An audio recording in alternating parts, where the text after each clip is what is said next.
So yesterday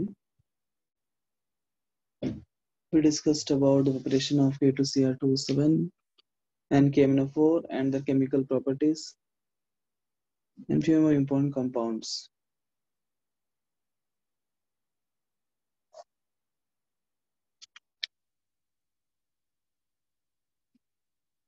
So one thing was remaining in D block, that was questions of KMnO4, K2Cr2O7 with mole concept, numerical type questions. So how the questions may come here? Like this. So for example,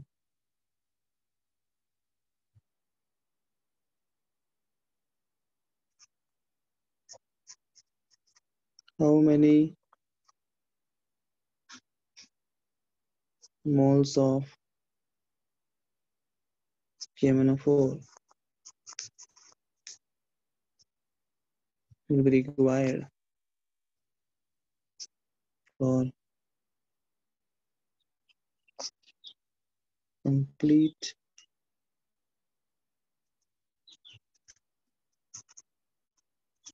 oxidation of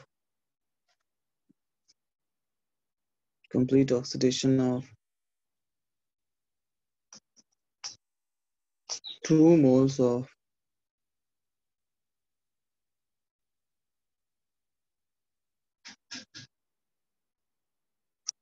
FAS.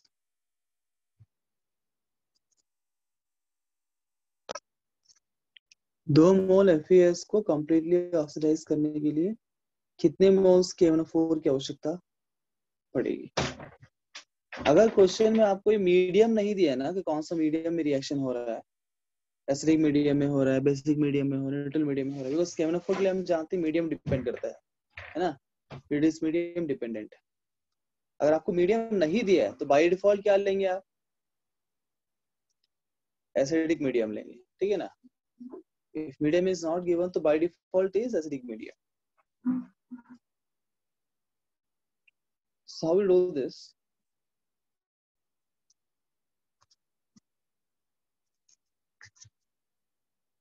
तो देखो FeS का oxidation करने पे क्या मिलता है?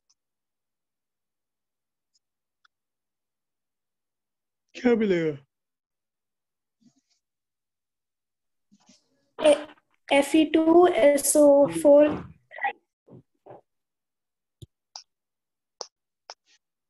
Correct. Ferric sulphate कल बात किया था हमने, फेरिक सल्फेट मिलेगा। तब यहाँ पे अभी 1 मोल FeS जो ऑक्सीडाइज करते हैं तो आप देख रहे हैं यहाँ पे क्या होगा? Fe कहाँ से का कन्वर्ट हो रहा है जी? +2 से +3 हाँ +2 से +3। Fe जा रहा है +2 से +3 और सल्फर -2 से +6 में, है ना, है कि नहीं? तो Fe जो है कितने इलेक्ट्रॉन्स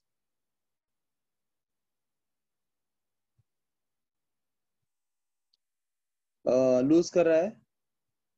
एक इलेक्ट्रॉन। और सल्फर कितना लूज कर रहा है?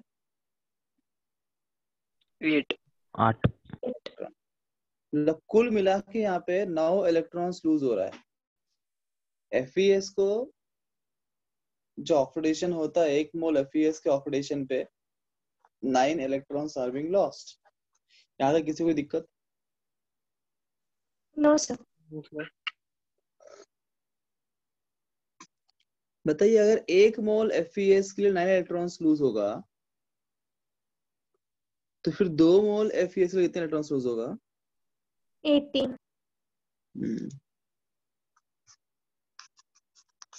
2 moles FeS will lose 18 electrons. तो बेसिकली हमको देखना है कि 18 इलेक्ट्रॉन्स जो है KMnO4 को गेन करना पड़ेगा, है ना। KMnO4 जब हम बोलते हैं कि यहाँ पे ऑक्सीडाइजिंग एजेंट है, तो बेसिकली हम यही बोल रहे हैं कि KMnO4 जितने भी इलेक्ट्रॉन्स जो है ये FeS रिलीज करेगा, उसे KMnO4 का एक्सेप्ट करना पड़ेगा, है ना, अपने आप को रिड्यूस करना पड़ेगा। तो 18 इलेक्ट्रॉन्स का एक्सेप्ट करने के लिए कितने मोल्स KMnO4 की आवश्यकता है, that is the question basically, है ना। आप पहले निकालेंगे कितने इलेक्ट्रॉन्स वहां पे जो भी आपको कंपाउंड ऑक्सीडेशन हो रहा है कितने वो लूज कर रहा है। फिर अगला क्वेश्चन ये है इतने इलेक्ट्रॉन्स को गेन करने के लिए कितना KMnO4 की आवश्यकता है, 2 स्टेप में। सभी एसिडिक मीडियम में हम जानते हैं acidic medium, in acidic medium 5 electrons के लिए आपको लगता है 1 मोल KMnO4, राइट। तो 1 मोल KMnO4 जो है 5 इलेक्ट्रॉन्स गेन करता है एसिडिक मीडियम में, करेक्ट। यस 5 इलेक्ट्रॉन्स के लिए 1 मोल लगता है। अगर 5 इलेक्ट्रॉन्स के लिए 1 मोल लगता है तो 18 इलेक्ट्रॉन्स कितना लगेगा, 18/5 मोल लगेगा, करेक्ट। यस सर 5 3 15 पॉइंट कितना 3.6 ना।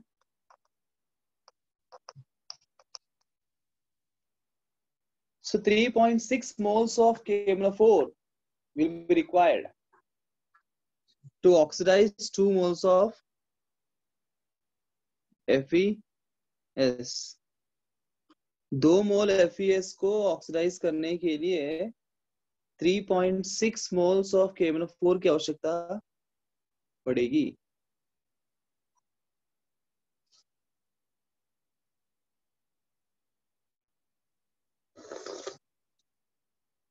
Anybody has any doubt here?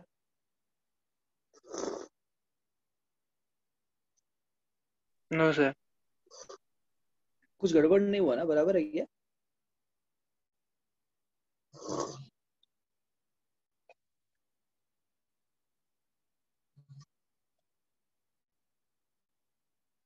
Eighteen by 5 right है ना। यस अभी आप बताइए, एक क्वेश्चन हो जाता।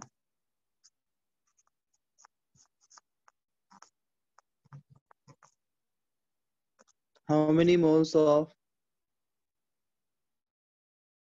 KMnO4 will be required to oxidize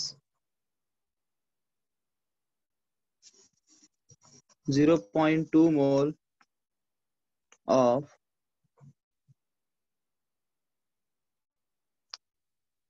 iron 2 oxalate?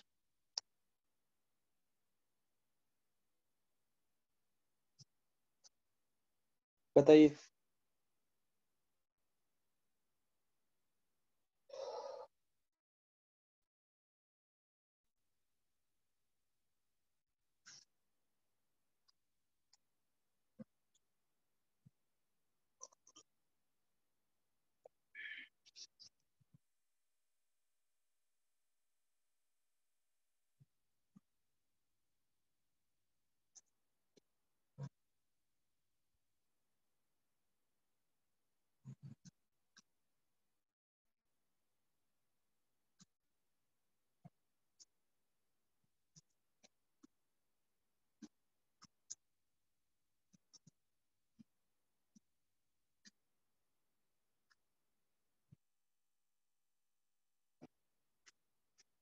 कितना आंसर?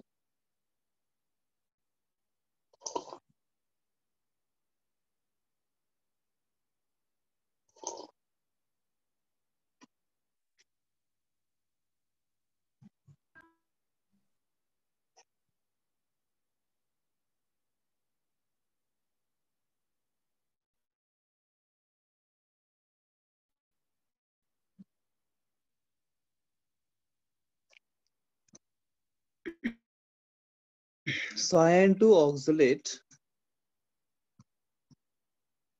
FeC2O4, यह iron oxalate,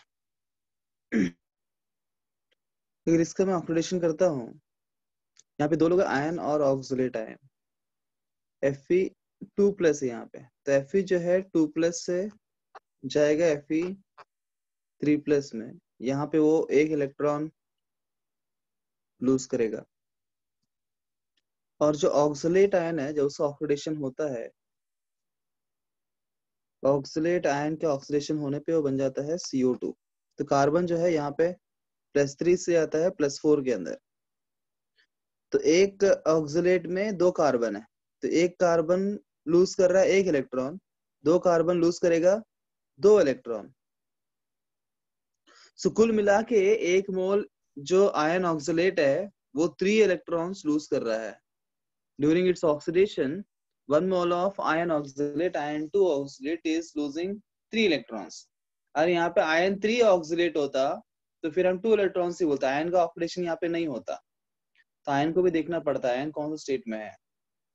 तो 3 इलेक्ट्रॉन्स जो है लूज कर रहा है, तो हम बोलेंगे बिकॉज एसिडिक मीडियम में है तो 5 इलेक्ट्रॉन्स के लिए हमको लगता है 1 मोल KMnO4।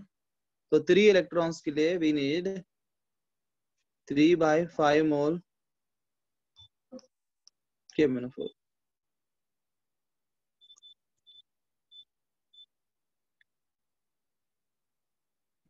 सर 3 इलेक्ट्रॉन लूज नहीं होंगे ना? हाँ सर, वो 0.2 मोल के साथ किया ना।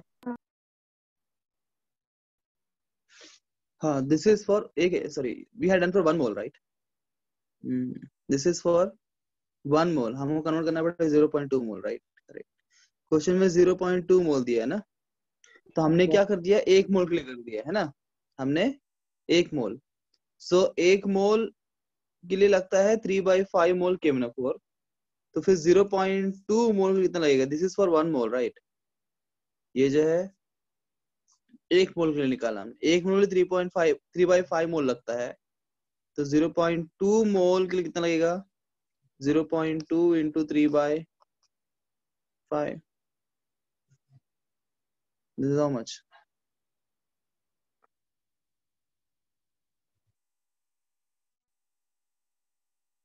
8.3। 2/25 मोल। हाँ, either you do in point or fraction,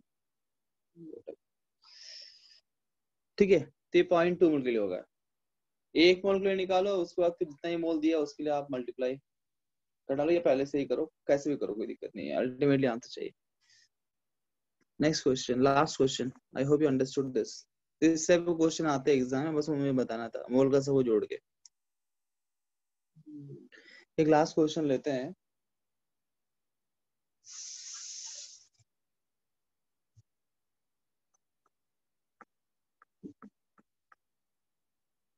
How many moles of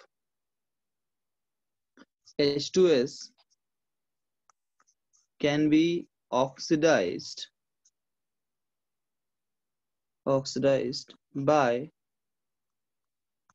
5 moles of K2Cr2O7? अब उल्टा कर दिया मैंने क्वेश्चन, अब मैंने क्वेश्चन घुमा दिया। अब मैंने ऑक्सीडाइजिंग एजेंट के नंबर ऑफ मोल्स दे दिए और पूछ रहा हूँ कितने मोल्स H2S को आप ऑक्सीडाइज कर सकते हैं, ऐसे बता दिए, बताइए।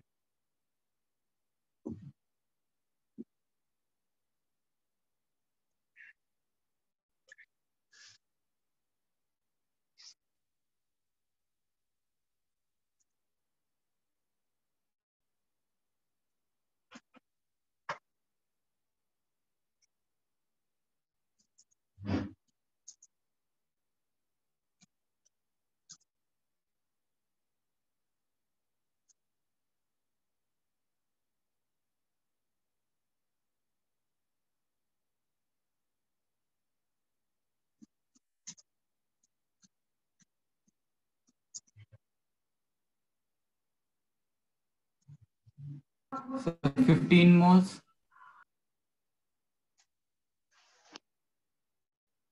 कितने मोल्स, 15 मोल्स। Yes sir. ठीक है, तो देख लेते हैं, लेट्स सी। अब देखो, पर निकाल लेते हैं। H2S का होगा ऑक्सीडेशन, क्या बनेगा, सल्फर। ये कहाँ जा रहा है, -2 से जा रहा है 0 में। उसका मतलब कितने इलेक्ट्रॉन लूज कर रहा है ये, 2 इलेक्ट्रॉन। 1 मोल H2S जो है 2 इलेक्ट्रॉन्स लूज करेगा। तो हम देख रहे हैं कि 5, पहले हमको निकालना पड़ेगा कि 5 मोल K2Cr2O7 को कितने इलेक्ट्रॉन में गेन करता है, तब इसका हम निकाल सकते हैं। तो 1 मोल K2Cr2O7 जो है वो 6 इलेक्ट्रॉन्स गेन कर सकता है। तो 5 मोल कितना गेन करेगा, 30 इलेक्ट्रॉन्स, 30 इलेक्ट्रॉन गेन कर सकता है। और H2S जो है, 1 मोल H2S जो है 2 इलेक्ट्रॉन देता है।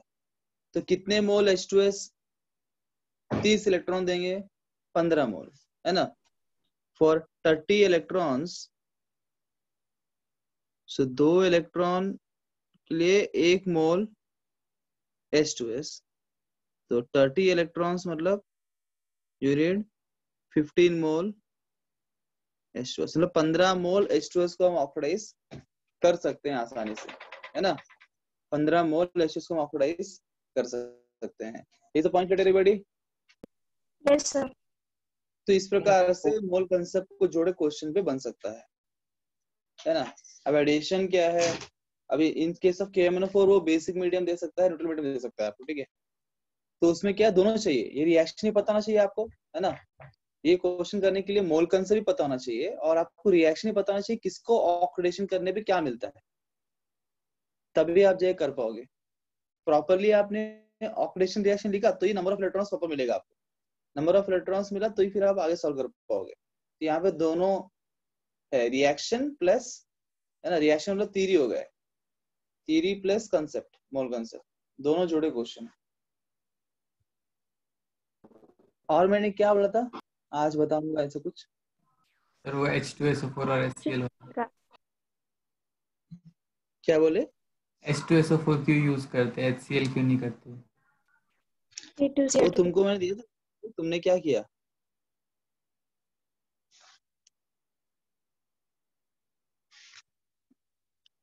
जब हम HCl ऐड करते हैं ना, हम HCl इसलिए यूज नहीं करते हैं बिकॉज HCl जो है ना वो बार बार रिएक्ट कर देता है, but it reacts actually, it reacts with KMnO4। ऐसे एक assertion रीजन क्वेश्चन भी बन जाता है इस पे, ठीक है। इन एसिडिक मीडियम में क्या है ना, वो उससे मीडियम की तरह होना चाहिए, है ना। H2SO4 should act like a medium, but what happens with HCl is that HCl should also act like medium, but HCl का रिएक्टिविटी बहुत ज्यादा है with KMnO4। वो instead of acting like a medium ना, it acts like a reactant। जो दूसरा reactant है ना जो आप डालते हो, वो उससे रिएक्शन होना चाहिए KMnO4 का ना, पर ये HCl करता है, पता है कि वो तू रिएक्ट मत कर, मैं रिएक्ट करूंगा बोलता है ना, वो उससे रिएक्ट करना शुरू कर देता है। और KMnO4 जो है ना HCl को ऑक्सीडाइज कर देता है। उसलिए आप देखते हैं कि जब HCl डालते हैं तो क्या बनता है, Cl2 बनता है ना। HCl क्या कहता है आपको, KMnO4 इसको ऑक्सीडाइज कर देता है, मतलब इसका ऑक्सीडेशन रिएक्शन हो जाता है, ये रिएक्ट करता है और ये -1 से ये 0 में चला जाता है, HCl का ऑक्सीडेशन हो जाता है। तो ये रिएक्ट करना शुरू कर देता है, इसको रिएक्ट नहीं करना, इस मीडियम बनना है, ये इसको सपोर्ट करना चाहिए दूसरों को ऑक्सीडाइज करने के लिए। Instead of becoming a supporter to oxidise other compounds, ये खुद ही उससे रिएक्ट करके अपने आप को ऑक्सीडाइज कर लेते हैं। ये HCl का प्रॉब्लम है, ये HCl का प्रॉब्लम है, ठीक है। Is it okay? Yes sir. That is the reason why we don't use HCl.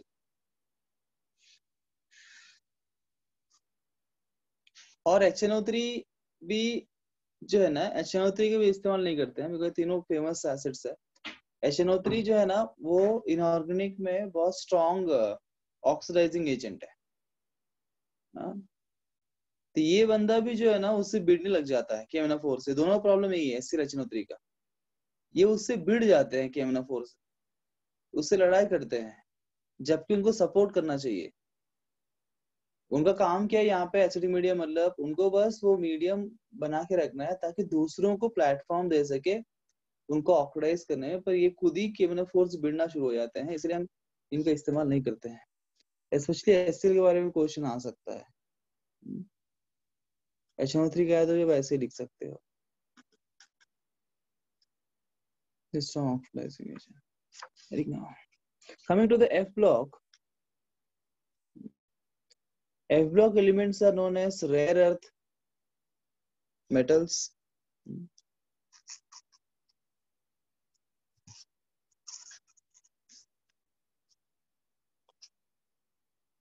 Rare earth metals, rare earth elements, their inner transition elements बोलते हैं इनको हम। और दो सीरीज में डिवाइड किया, इसको कौन कौन से? लैंथेनॉइड्स और एक्टिनॉइड्स। तो इसको हम 4f सीरीज 5f सीरीज बोल सकते हैं। Lanthanoids can be called as 4f series because उनके से 4f में इलेक्ट्रॉन्स हम भरते हैं, and actinoids can be called as 5f series because वहां पे इलेक्ट्रॉन्स जो है f के अंदर 5f के अंदर भरते हैं। जैसे डी ब्लॉक में 3d सीरीज 4d सीरीज हम बोलते हैं, वैसे ही यहाँ पे हम बोल सकते हैं। इनके जो इलेक्ट्रॉनिक कॉन्फ़िगरेशन बहुत थोड़ा कंफ्यूजिंग भी है, बहुत अनप्रेडिक्टेबल भी है। आप देखते हैं एनसीईआरटी में कॉन्फ़िगरेशन देखोगे इनके, कब क्या हो कुछ भरोसा नहीं है, पर इतना बस सिस्टमेटिक क्या है कि जो F वाले इलेक्ट्रॉन्स वो आप देख सकते हो, जो 4f में इलेक्ट्रॉन्स है, तो 4f 1 से लेके 14 जाता रहेगा ना, 1 to 14। बस बीच में क्या होगा, वो स्टेबिलिटी डी ब्लॉक में हुआ था, हाफ फील्ड और फुली फील्ड मोर स्टेबल होने की वजह से एक एलिमेंट जो जिसके अंदर 4f4 होता है तो 4f5 बन जाता है, वैसे जिसमें 4f13 होता है वो 14 बन जाता है, जैसे क्रोमियम एंड कॉपर। और वो एलिमेंट्स मैंने आपको लास्ट टाइम दिए थे, राइट? ऑलरेडी स्टार्टिंग में मैंने आपको एलिमेंट्स दिया था। Yes. वो कौन कौन से हैं जिनके ऐसा दोनों में। एंड ऐसे और एक इम्पोर्टेंट बात है जो मैंने बोला था आपको, एटॉमिक साइज वाला, वो मैंने समझाया था आपको, lanthanoid contraction. It is lanthanoid contraction, actinoid contraction बोलते हैं, जहाँ पे यहाँ पे साइज कंटिन्यूसली डिक्रीज होता है, unlike D block. D block में जब पहले डिक्रीज होता है उसके बाद ऐसे इंक्रीज होता है, पर एफ ब्लॉक में जो है कंटिन्यूस डिक्रीज होता है because of poor shielding effect in F orbitals. जो एफ होता है, एफ सबशेल में पुअर शील्डिंग होने की वजह से वो शील्डिंग जो है डोमिनेट नहीं कर पाता, ये हमने डिस्कस करके। आगे हम बात करें और कुछ इंपॉर्टेंट बातें इसके अंदर। तो ये जो ग्रुप के एलिमेंट्स है, सॉरी जो एफ ब्लॉक एलिमेंट्स है, उनके जो जनरल ऑक्सीडेशन स्टेट है वो +3 है। This is the common oxidation state, you can put a heading oxidation state, I think simple heading डाल। उनका जो कॉमन ऑक्सीडेशन स्टेट है वो +3 होता है।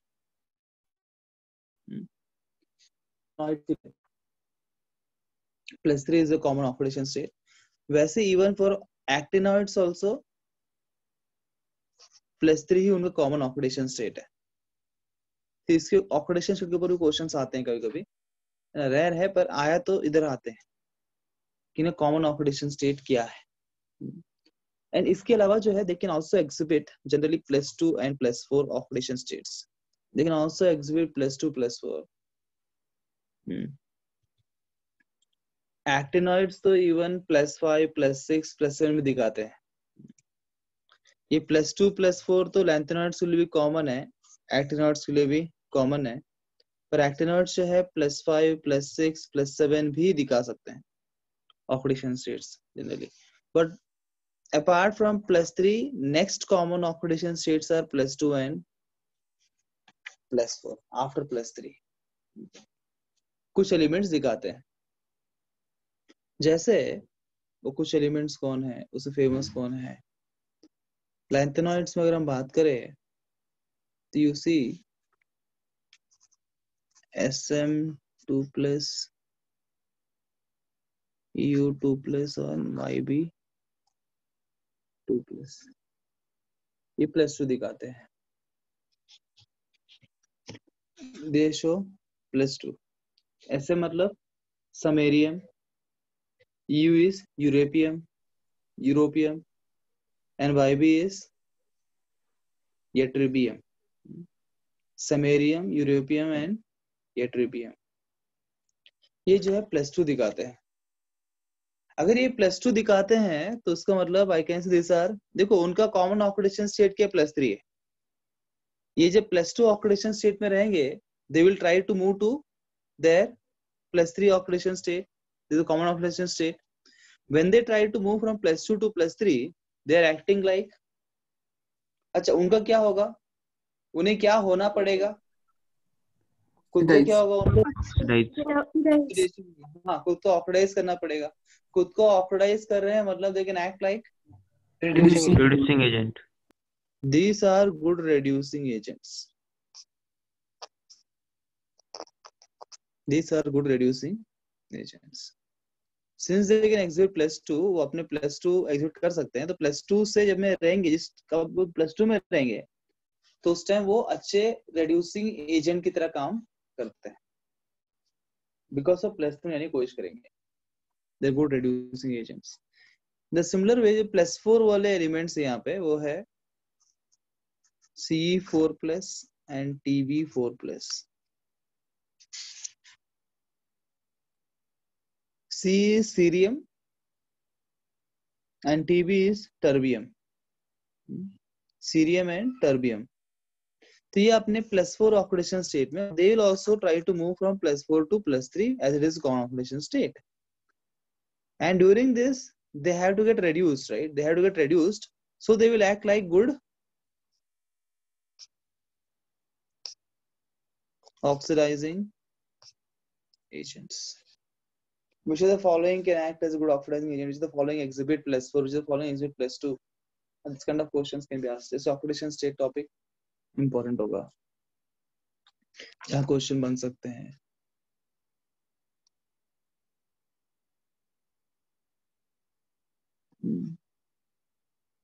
तो लैंथेनॉइड में इम्पोर्टेंट है। एक्टिनॉइड्स के ऊपर उतना ज्यादा कुछ क्वेश्चन नहीं आता है। Lanthanoids are more important generally, meaning this to also.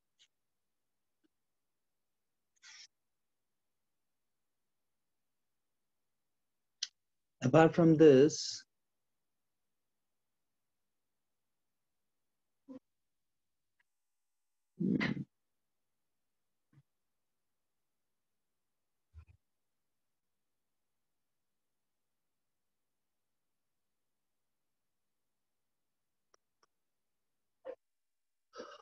बाकी और इम्पोर्टेंट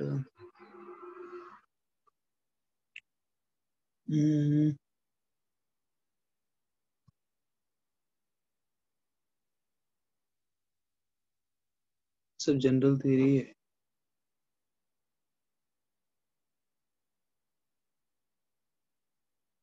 इसे कुछ केमिकल रिएक्शंस दिए हैं। If you see an answer, I think 3-4 reactions are given to you. That also will see.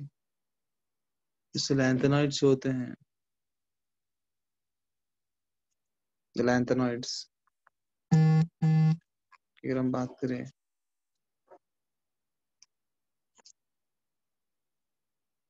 और ऑप्शन से रहेगा क्या ऑक्साइड बनेगा, लाइक जनरल है ना, दे बिहेव लाइक ना ग्रुप 2 एलिमेंट्स पता है ना आपको, जो ग्रुप 2 एलिमेंट्स है ना उनकी तरह थोड़ा कंपाउंड्स वो कोई कोई बना लेते हैं। ग्रुप 2 एलिमेंट्स, ग्रुप 1 एलिमेंट्स जैसे मेटल्स होते हैं, मैग्नीशियम, एल्युमिनियम, और ग्रुप 3 एलिमेंट्स जैसे इनकी तरह ही बना लेते हैं।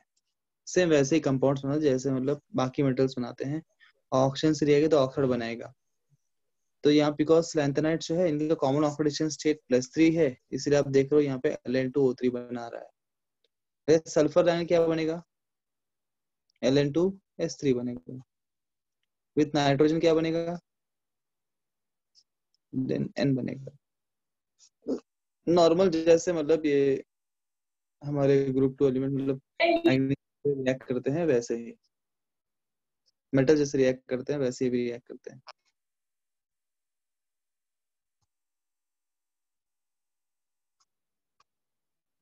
क्या बनेगा H2O से, हाइड्रोक्साइड बनेगा।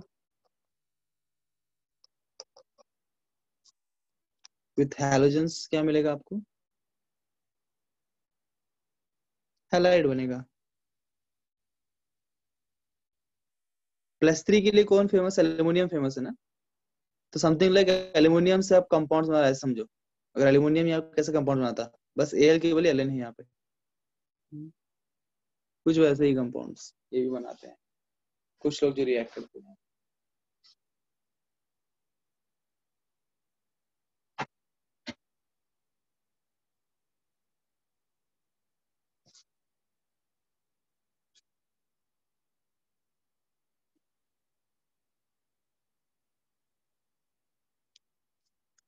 Noted?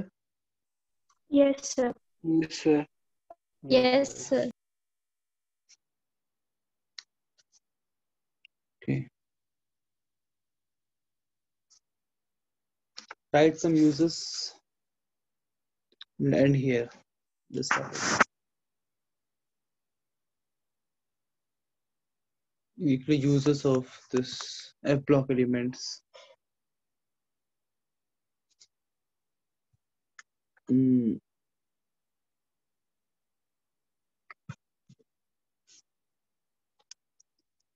They're used in the formation of alloys. They're used in the formation of alloys such as mish metal. This mish metal again important. ये मिश मेटल एलॉय है, ये इम्पोर्टेंट है। इसका कंपोजिशन के ऊपर क्वेश्चन आ सकता है। तो मिश मेटल में अप्रोक्स 95% जो है लैंथेनॉइड मेटल होता है। जो भी लैंथेनॉइड होगा and approx 5% is iron. ये दोनों का मिक्सचर होता है। But sometime they even ask what are the traces which the following element is in present in traces in mish metal. तो traces में Sc काल, sulfur, carbon, calcium, aluminium, they are present in traces. बहुत कम मात्रा में ये present होते हैं और ट्रेस से क्वेश्चन आया था। तो मिश मेटल कंपोजिशन अगर यहाँ पे इंपॉर्टेंट है इस ग्रुप में। This is the most important use. इस यूज के अंदर मिश मेटल के ऊपर क्वेश्चन जो है फेमस है। इसके बाद कुछ अलग और जो यूजेस है जो एनसीईआरटी वो आप पढ़ लीजिए। कुछ और तो ये मेन पार्ट जो मुझे बताना था। Of course they are also used in उनके जो ऑक्साइड्स है उसको ग्लास इंडस्ट्री में यूज करते हैं। जेट इंजन के पार्ट्स बनाने के लिए मिक्स मेटल को ना कभी मैग्नीशियम के साथ मिक्स करके या फिर जिरकोनियम के अंदर मिक्स करके जेट इंजन पार्ट्स बनाने के लिए इस्तेमाल करते हैं। बहुत सारे मैग्नेटिक और इलेक्ट्रॉनिक डिवाइसेस बनाने के लिए भी इस्तेमाल किया जाता है। लैंथेनॉइड का जो मिक्स मेटल है, मिक्स मेटल को दूसरे मेटल से कंबाइन करके अलॉयस बना के इस्तेमाल करते हैं डिफरेंट जगह। ठीक है। So these are the important points with related to F block.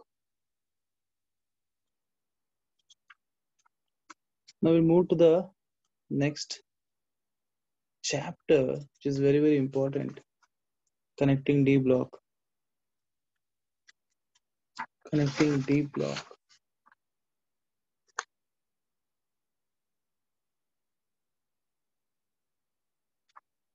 That is coordination compounds.